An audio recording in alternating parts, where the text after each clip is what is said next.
for his statement, and I give the floor to the representative of the United States. Thank you, Mr. President. Thank you, Undersecretary General Feltman, Undersecretary General O'Brien, and Ambassador Opakhan for your useful and comprehensive briefings today. This is my first appearance in this chamber as the permanent representative of the United States. It is an immense honor for me to sit behind the United States placard and to follow in the footsteps of so many giants of American diplomacy.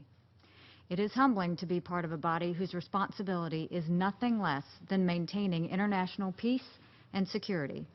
I look forward to working closely with each of you on this council. The United States is determined to push for action. There is no time to waste.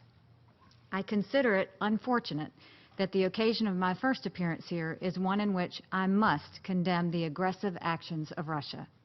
It is unfortunate because it is a replay of far too many instances over many years in which United States representatives have needed to do that. It should not have to be that way. We do want to better our relations with Russia. However, the dire situation in eastern Ukraine is one that demands clear and strong condemnation of Russian actions. The sudden increase in fighting in eastern Ukraine has trapped thousands of civilians and destroyed vital infrastructure. And the crisis is spreading, endangering many thousands more. This escalation of violence must stop. The United States stands with the people of Ukraine, who have suffered for nearly 3 years under Russian occupation and military intervention. Until Russia and the separatists it supports respect Ukraine's sovereignty and territorial integrity, this crisis will continue. Eastern Ukraine, of course, is not the only part of the country suffering because of Russia's aggressive actions.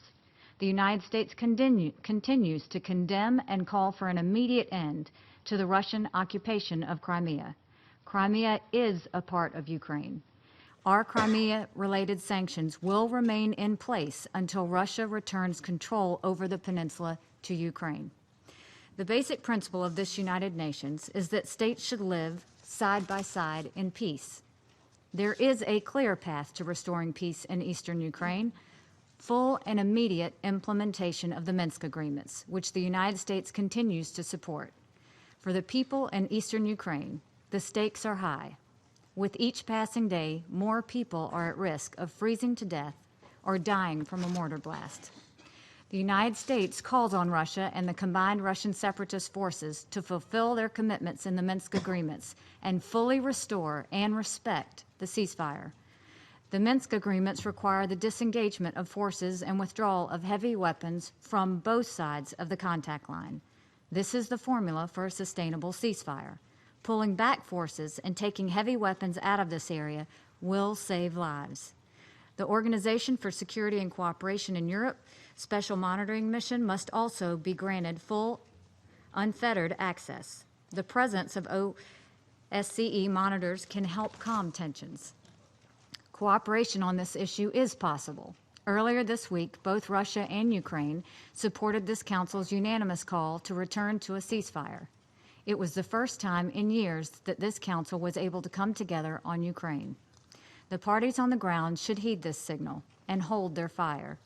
The United States expects that those who can influence the groups that are fighting, in particular Russia, will do everything possible to support an end to this escalation of violence. Thank you. I thank the representative of the United States for her statement, and I give